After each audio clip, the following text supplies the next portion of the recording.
नमस्कार विद्यार्थी मित्रांनो, आपण सहकारा या विषयामध्ये पहिलं प्रकरण चालू केलेलं आहे। सहकारी संस्थेचे संघटन।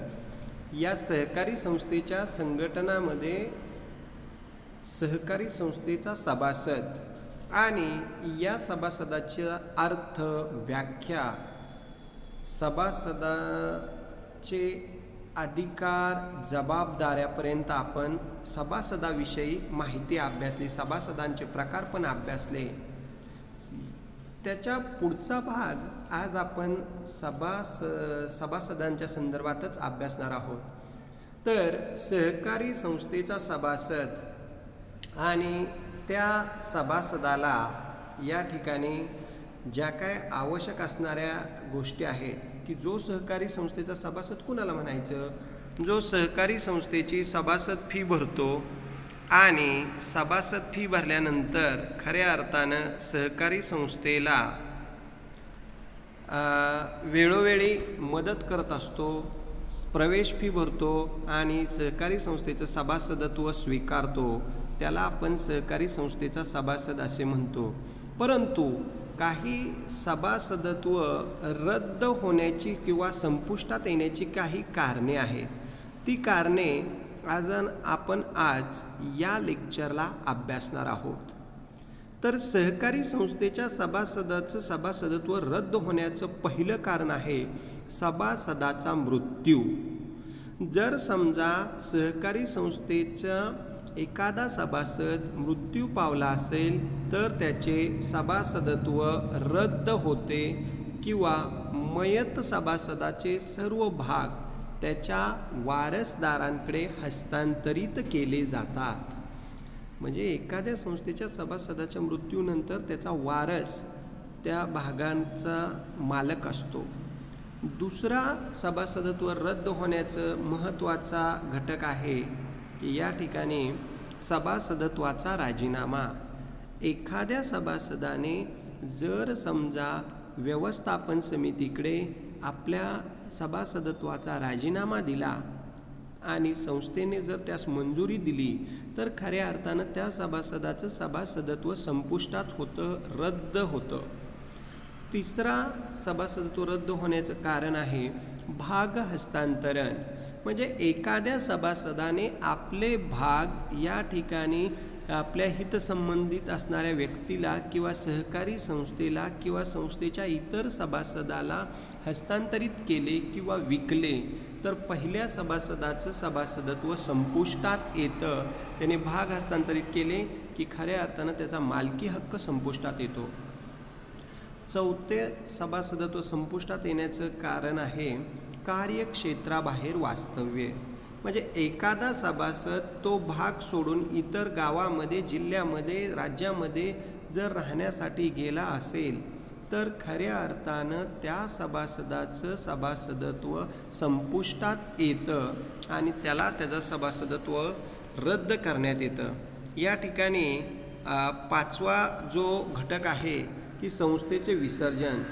जर समजा आपल्या सहकारी संस्थेचं या ठिकाणी संस्था बंद पडली असेल, तिची नोंदणी रद्द झाली असेल तर या ठिकाणी त्या संस्थेचा विसर्जन केले जातं आणि या ठिकाणी सर्व सभासदांचं सभासदत्व संपुष्टात येतं। म्हणजे खऱ्या अर्थानं जर आपण अभ्यासलं तर सभासदत्व संपुष्टात येण्याची ही 5 कारणे या स्लाइडमध्ये आहेत। पुढच्या स्लाइडमध्ये अजून कारणे आहेत, ते आपण नंतर अभ्यासणार आहोत। पहिलं कारण बघा, सभासदाचा मृत्यू। दुसरं कारण आहे सभासदत्वाचा राजीनामा। तिसरं कारण आहे भाग हस्तांतरण। चौथं कारण आहे कार्यक्षेत्राबाहेर वास्तव्य। पाचवं कारण आहे संस्थेचं विसर्जन। त्यानंतर 6वं कारण आहे सभासदाची हकलपट्टी। म्हणजे एखाद्या सभासदाने सहकारी संस्थेच्या नियमांचं पालन केलं नाही किंवा संस्थेची फसवणूक केली किंवा तो स्वतः दिवाळखोर झाला असेल तर किंवा संस्थेच्या नावास बाधा आणत असेल तर अशा सभासदाची हकलपट्टी करण्याचा अधिकार सहकारी संस्थेला आहे। म्हणजे 6वा मुद्दा आपण बघितलं, कारण सभासदाची हकालपट्टीसुद्धा सहकारी संस्था करू शकते आणि त्यामुळे सुद्धा सभासदाचे सभासदत्व रद्द होऊ शकते. आता पुढच्या स्लाईडला बघणार आहोत की या ठिकाणी सभासदत्व रद्द करत असताना या ठिकाणी सभासदाची हकालपट्टी करत असताना संस्थेच्या सभेमध्ये ठराव मांडला जातो आणि 2/3 बहुमताने जर तो ठराव मंजूर झाला तर त्या सभासदाचं सभासद रद्द केलं जातं, निबंधकास तसं कळवलं सुद्धा जातं. त्यानंतर 7वा मुद्दा आहे सभासदत्व संपुष्टात येण्याचं नादारी जाहीर झाल्याने अथवा कायदेशीर तरतुदीने सभासद राहण्यास पात्र न ठरल्यास त्या सभासदत्वाचं सभासदत्व रद्द होते. 8वं या ठिकाणी कारण आहे आणि शेवटचं ते कारण आहे अक्रियाशील सभासद. आता अक्रियाशील सभासद हा एक सभासदांचाच प्रकार आपण त्याच्या प्रकारामध्ये अभ्यासला आहे. बघा ती माहिती, संस्थेने एखाद्या सभासदाचे वर्गीकरण अक्रियाशील सदस्य म्हणून केले असल्यास त्याने असे वर्गीकरण झाल्यापासून पुढील 5 वर्षात क्रियाशील सदस्यासाठीचे निकष पूर्ण न केल्यास त्याचे सभासदत्व संस्था रद्द करू शकते, मात्र तो निबंधकाकडे दाद मागू शकतो. म्हणजे खऱ्या अर्थानं सभासदत्व रद्द होण्याची आपण एकूण 8 कारणे अभ्यासली. त्यामध्ये पहिलं कारण बघा, परत एकदा आपण रिव्हिजन म्हणून बघू. पहिलं कारण आहे सभासदाचा मृत्यू, दुसरं कारण आहे सभासदत्वाचा राजीनामा, तिसरं कारण आहे भाग हस्तांतरण, चौथं कारण आहे कार्यक्षेत्राबाहेर वास्तव्य, 5वं कारण आहे संस्थेचे विसर्जन, 6वं कारण आहे सभासदाची हकालपट्टी, 7वं कारण आहे नादारी आणि 8वं कारण आहे अक्रियाशील सभासद. म्हणजे विद्यार्थी मित्रांनो, परीक्षेमध्ये तुम्हाला प्रश्न हा थोडक्यात उत्तरे लिहा किंवा टिपा लिहा या ठिकाणी विचारला जातो की प्रश्न विचारला जातो सभासदत्व रद्द होण्याची कारणे लिहा किंवा सभासदत्व संपुष्टात येण्याची कारणे लिहा. म्हणजे या प्रकारे तुम्ही एकूण ही 8 कारणे लिहून 8 मुद्दे लिहून त्याचं विश्लेषण लिहिणं अपेक्षित आहे. सहकारी या विषयामध्ये आपण आजपर्यंत सहकारी संस्थेचा सभासदच अभ्यासला. कारण दुसऱ्या लेक्चरला मी दाखवलं तुम्हाला सहकारी संस्थेचं संघटन रचना, ती तुम्ही तुमचं टेक्स्टबुकसुद्धा डाउनलोड करून सहकारचं बघू शकता की सहकारी संस्थेची संघटन रचना. त्यामध्ये या ठिकाणी सभासद पहिला मुद्दा अभ्यासला. सभासदामध्ये सभासदाचा अर्थ, व्याख्या, सभासदाचे प्रकार, पात्रता, सभासदांचे अधिकार, सभासदांच्या जबाबदाऱ्या आणि खऱ्या अर्थानं सभासदत्व संपुष्टात येण्याची कारणे, जी की आपण आजच्या तासाला अभ्यासली. अशी एकूण 8 कारणे ही सभासदत्व रद्द होऊ शकतं. इथपर्यंत आपण सभासदच अभ्यासला. आता याच्याच पुढं संघटन रचनेनुसार आपण पुढचा घटक आज आपण अभ्यासणार आहोत. त्यासाठी बघा या ठिकाणी मी तुम्हाला स्लाइड दाखवलेली आहे. पुढची स्लाइड की सभासद झाल्यानंतर पुढचा घटक आहे किंवा संघटन रचनेतला दुसरा पॉइंट आहे व्यवस्थापन समिती. त्यालाच आपण कार्यकारी समिती असंही म्हणतो. या ठिकाणी त्याचा अर्थ आपण बघणार आहोत की मॅनेजिंग कमिटी किंवा बोर्ड ऑफ डायरेक्टर्स यांचं कशा पद्धतीने निवड होती, हे काय कामकाज करत असतात, तर ते आपण अभ्यासणार आहोत. बघा तर व्यवस्थित लक्ष द्या. आता तुम्ही सहकारी संस्थेमध्ये वार्षिक सभा ही सर्वोच्च अधिकार असणारी सभा आहे. तिच्यामार्फत व्यवस्थापन समितीस दैनंदिन व्यवहार पाहण्याचे व निर्णय घेण्याचे अधिकार सोपवलेले असतात आणि खऱ्या अर्थानं सभासद हे सहकारी संस्थेचे मालक आहेत, त्या मालकांमधूनच व्यवस्थापन समितीची निवड केली जाते। व्यवस्थापन समितीमध्ये काही सभासदच असतात आणि ते सभासद खऱ्या अर्थानं सहकारी संस्थेच्या दैनंदिन व्यवस्थापनाचे काम करत असतात, दैनंदिन व्यवस्थापन पाहत असतात। कारण सर्वच सभासदांना दैनंदिन काम पाहणं अशक्य आहे, म्हणून त्या सभासदांमधूनच या ठिकाणी 11 सभासद, 13 सभासद किंवा अशी विषम संख्या निवडून 21 सभासद जास्तीत जास्त व्यवस्थापन समितीची निवड केली जाते। आता या व्यवस्थापन समितीमधूनच एखाद्या सभासदाची प्रतिनिधी म्हणून संचालकपदी निवड केली जाते आणि त्यांना सर्व अधिकार दिलेले असतात आणि संचालकांच्या बरोबर इतर सभासद काम करतात व्यवस्थापन समितीमध्ये।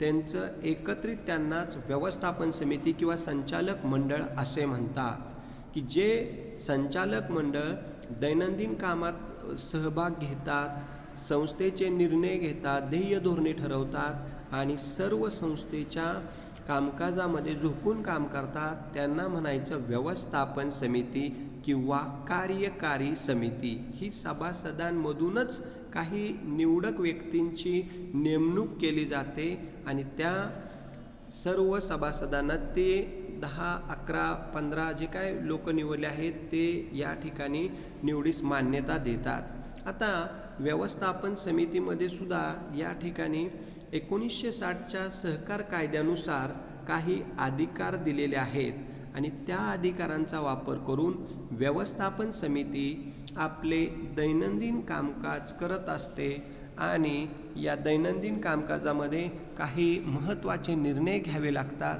ते सुद्धा निर्णय व्यवस्थापन समिती वेळोवेळी घेत असते आणि या व्यवस्थापन समितीचा किंवा कार्यकारी समितीचा कार्यकाल हा 5 वर्षांसाठी असतो।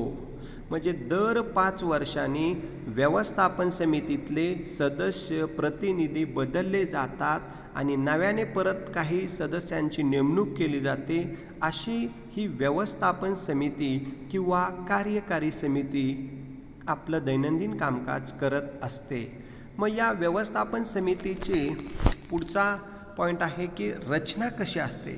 व्यवस्थापन समितीमध्ये या ठिकाणी सदस्य निवडत असताना ते विषम अंकी असतात। म्हणजे या ठिकाणी 11, 13, 17 की हे विषम अंकी सदस्य का घेतात की मतदान घेतल्यानंतर या ठिकाणी समान मते पडले हे टाळण्यासाठी विषम संख्या घेतली जाते आणि जास्तीत जास्त व्यवस्थापन समितीमध्ये 21 पर्यंत सदस्य या ठिकाणी घेतले जातात। व्यवस्थापनमध्ये जास्तीत जास्त 21 सदस्य व्यवस्थापन समितीमध्ये येऊ शकतात।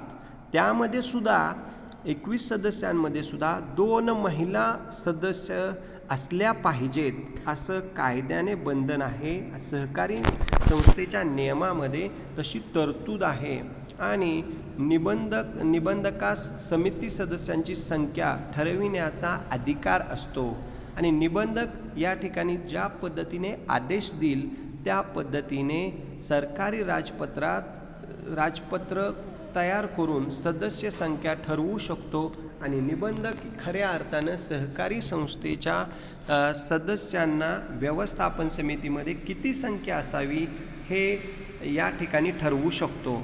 म्हणजे विद्यार्थी मित्रांनो, तुमच्या लक्षात आलं असेल की व्यवस्थापन समिती किंवा तिलाच आपण कार्यकारी समिती असं म्हणतो।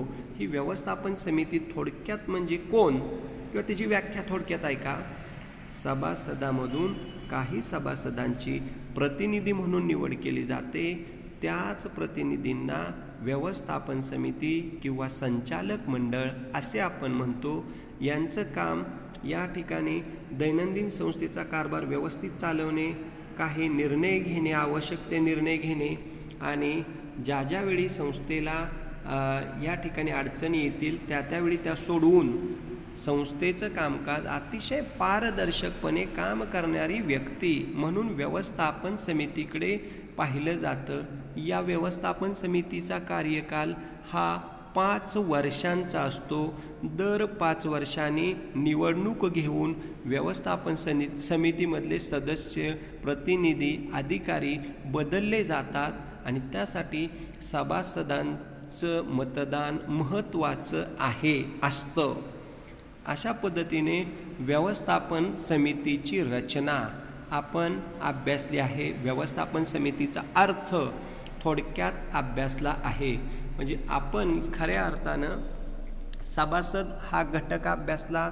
सभासदानंतर व्यवस्थापन समिती किंवा त्यालाच आपण म्हणतो कार्यकारी समिती याचा अर्थ आणि रचना अभ्यासली आहे। आता तुम्ही काय करायचं आहे लक्षात घ्या विद्यार्थी मित्रांनो।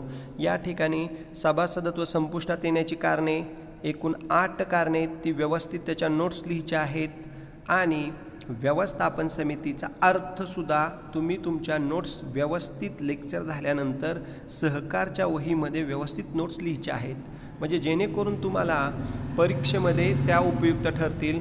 नोट्ससुद्धा लिहित असताना या ठिकाणी टेक्स्टबुक डाउनलोड केलेलं आहे। आवश्यक घटक ते तुम्ही या ठिकाणी त्यांची नोंद करा आणि नोट्स काढत असताना पूर्ण विचार करून व्यवस्थित त्या स्वच्छ सुंदर हस्ताक्षरात लिहा, म्हणजे जेणेकरून तुम्हाला शिकवलेला झालेला भाग लेक्चर झालं की या ठिकाणी तुम्ही लिहिलेल्या नोट्स तुमच्या लक्षात येतील आणि आपलं पहिलंच प्रकरण अजून व्यवस्थित सुरू आहे। काही शंका असल्या तर तुम्ही बिनधास्त विचारा। कुठं काय विद्यार्थ्यांना आता हे पहिलं प्रकरण झाल्यानंतर या ठिकाणी आपण मग असाइनमेंट होमवर्क देणार आहोत, तो पण तुम्ही व्यवस्थित या ठिकाणी करायचा आहे। कुणाला काही शंका असतील तर क्लास कमेंट या ऑप्शनमध्ये तुम्ही तुमच्या शंका किंवा काय विचारायचं असेल तर विचारू शकताय, व्हॉट्सअपला मॅसेज करू शकताय, जेणेकरून खऱ्या अर्थानं विद्यार्थ्यांच्या लक्षात येईल की हा विषय फार सोपा आहे आणि यातून खऱ्या अर्थानं तुम्हाला बऱ्यापैकी स्कोरिंग चांगलं करता येईल आणि जेणेकरून तुम्हाला सहकार विषय फार सोपा जाईल, आवडेल आणि त्या पद्धतीने आपण त्याची तयारी करणार आहोत। तर आज आपण सभासदत्व रद्द होण्याची कारणे पाहिली आणि व्यवस्थापन समितीचा अर्थ पाहिला। ठीक आहे, धन्यवाद। आपण राहिलेला भाग पुढील लेक्चरला अभ्यासणार आहोत। तुम्ही नोट्स वेळच्या वेळी व्यवस्थित काढा। ठीक आहे, धन्यवाद।